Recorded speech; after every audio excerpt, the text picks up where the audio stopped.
Секторот за внатрешни работи Тетово апелира до матурантите за пристојно однесување за време на престојните матурски прослави во Тетово и Гостивар.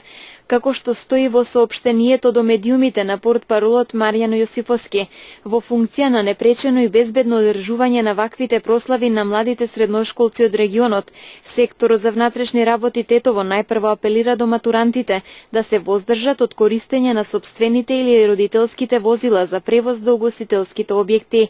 На оние пак кои сепак ќе се одлучат да ги користат им се советува да не седнуваат зад волан под дејство на алкохол или без придружник, особено ако се возачи почетници. На матурантите им се советува исто така доследно да ги почитуваат сообраќајните правила и прописи и да не ја доведуваат во прашање сопствената и безбедноста на другите учесници во сообраќајот, но и да не го нарушуваат јавниот ред и мир во и околу училиштата или угостителските објекти, со пуштање прегласна музика, пукање од оружје и друго. Како што стои во соопштението на портпаролот Јосифовски, секторот за внатрешни работи Тетово и со уште еден апел до матурантите, сериозно да ги сватат и да се придржуваат кон овие превентивни добронамерни апели и препораки и совесно и одговорно да ги применуваат, за да не се случат непријатни ситуации, но и најнепосредно да придонесат за мир и безбедност на нивните долго очекувани прослави.